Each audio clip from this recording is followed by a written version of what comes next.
Halo semuanya, selamat datang kembali di channel Seputar Dunia.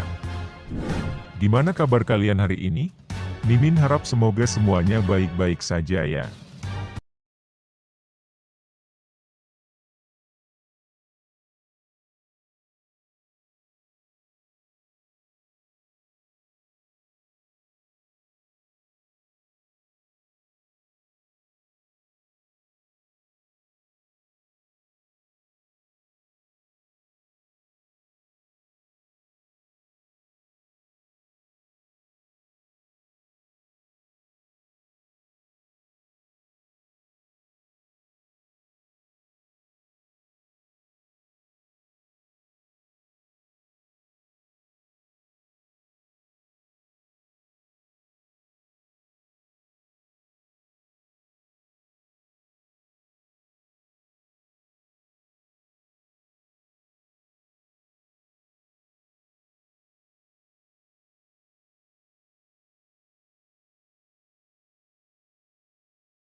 Sejarah keris.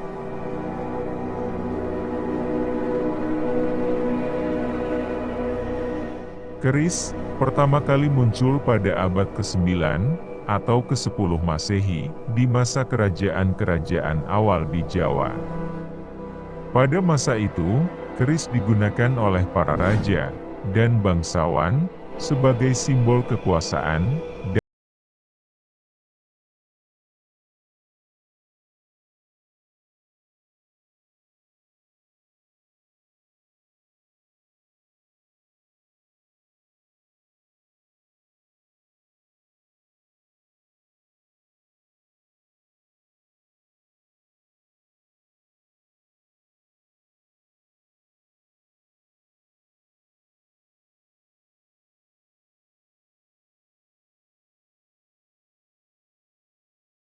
Candi Borobudur, dan Prambanan yang menunjukkan senjata serupa.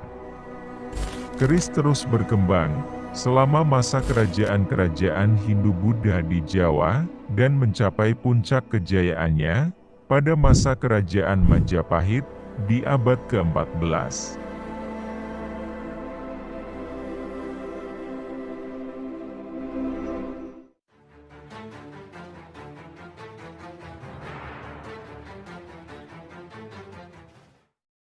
Peran keris dalam kerajaan Majapahit.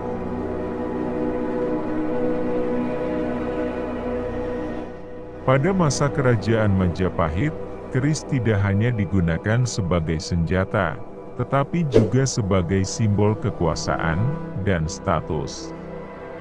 Keris dianggap sebagai benda sakral yang memiliki kekuatan spiritual. Banyak keris terkenal yang dibuat oleh empu legendaris pada masa ini, termasuk Empu Gandring, yang dikenal melalui cerita Ken Arok dan Tunggul Ametung.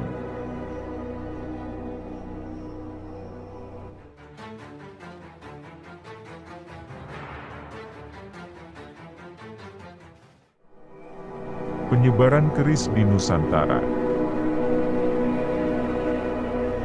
Seiring dengan penyebaran pengaruh Majapahit, keris juga menyebar ke berbagai wilayah di Nusantara, termasuk Sumatera, Bali, dan Sulawesi. Setiap daerah mengembangkan gaya dan tradisi pembuatan keris yang unik. Misalnya, keris Bali dikenal dengan ornamen yang sangat kaya dan detail. Sementara keris Sumatera seringkali memiliki pamor yang lebih sederhana namun elegan.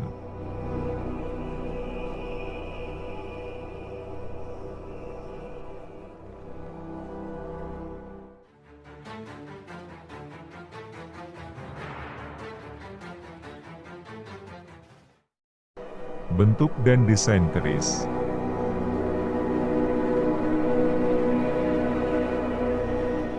Keris memiliki bentuk yang sangat khas, dengan bilah bergelombang atau lurus.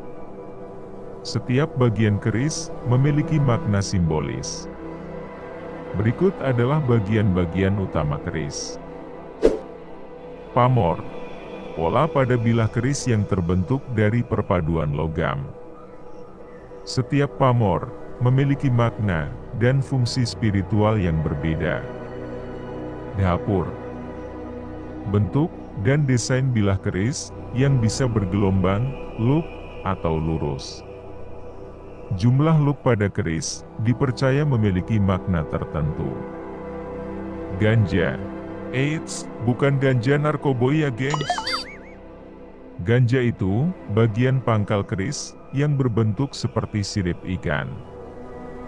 Hulu atau pegangan biasanya terbuat dari kayu, tanduk, atau gading, dan sering dihiasi dengan ukiran artistik. Warangka atau sarung keris terbuat dari kayu atau bahan lain yang berfungsi melindungi bilah keris.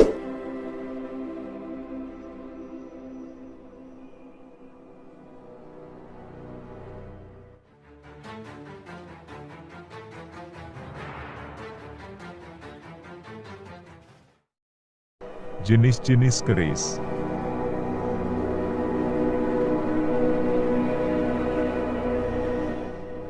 Ada berbagai jenis keris yang dikenal di Nusantara, masing-masing dengan ciri khas dan makna tersendiri.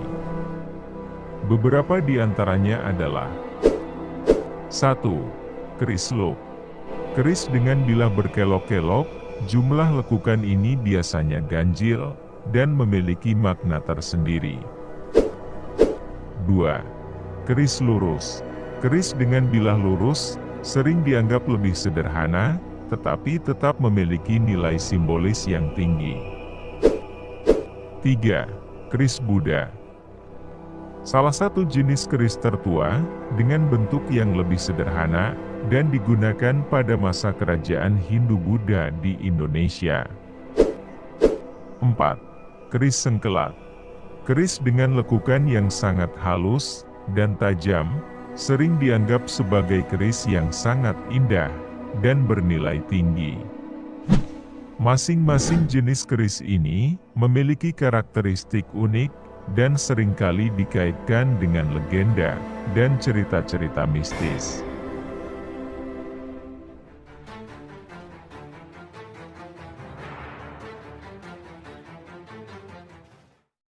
Proses pembuatan keris.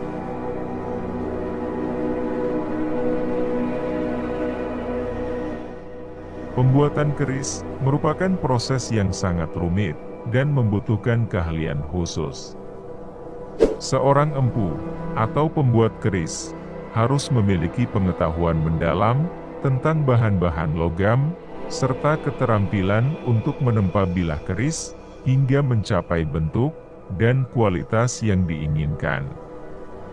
Proses ini bisa memakan waktu berbulan-bulan hingga bertahun-tahun, tergantung pada kompleksitas dan keunikan keris yang dibuat.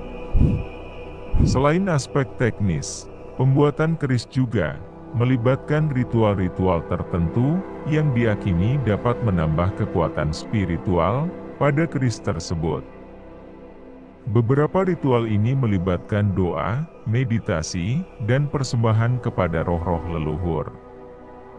Proses pembuatan keris melibatkan beberapa tahap. Antara lain, pemilihan bahan. Biasanya menggunakan besi, baja, dan bahan-bahan pamor, seperti nikel. Penempaan. Logam-logam tersebut ditempa menjadi satu, hingga membentuk bilah keris. Pengukiran. Membuat pola dan pamor pada bilah keris. Pengasahan. Menajamkan bilah keris. Pemberkahan. Melibatkan ritual spiritual untuk memberi kekuatan magis pada keris.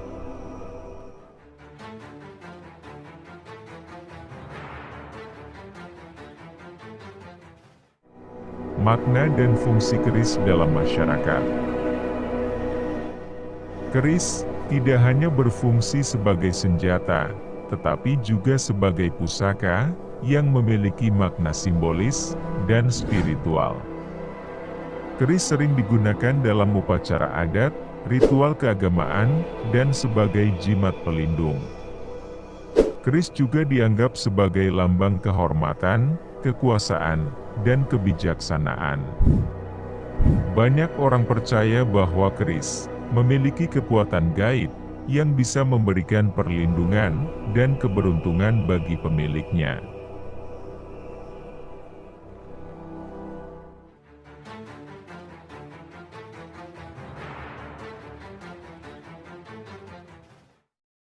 Keris dalam kebudayaan modern.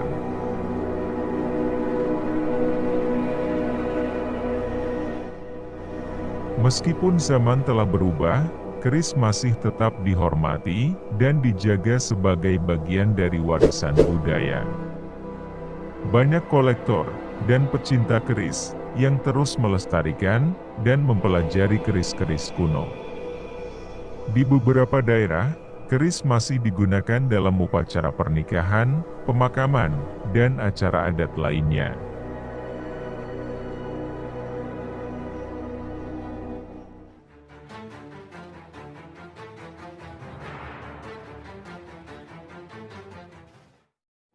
Pemeliharaan dan penghormatan keris.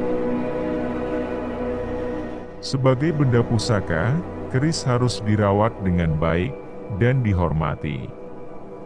Pemeliharaan keris meliputi pembersihan secara rutin, penyimpanan di tempat yang layak, dan pengolesan minyak khusus untuk menjaga bilahnya tetap dalam kondisi baik.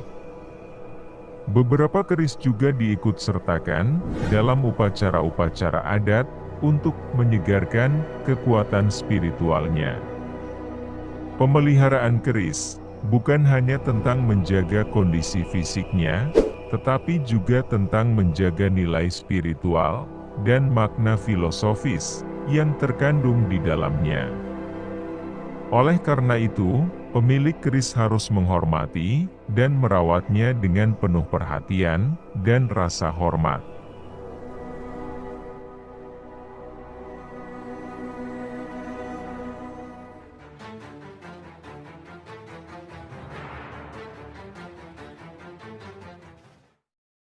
Contoh keris terkenal.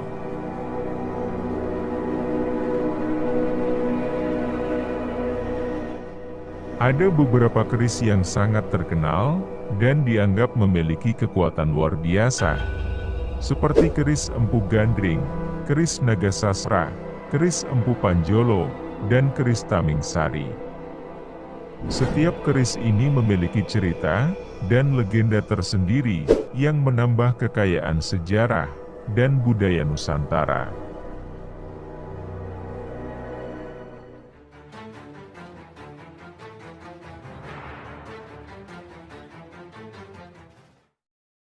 Itulah pembahasan lengkap tentang pusaka keris, sebuah senjata tradisional yang memiliki nilai sejarah, budaya, dan spiritual yang sangat tinggi.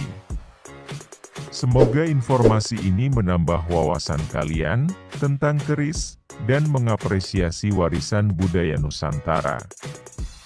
Terima kasih telah menonton video ini sampai habis dan menemani Mimin dalam penjelajahan sejarah dan keajaiban pusaka keris.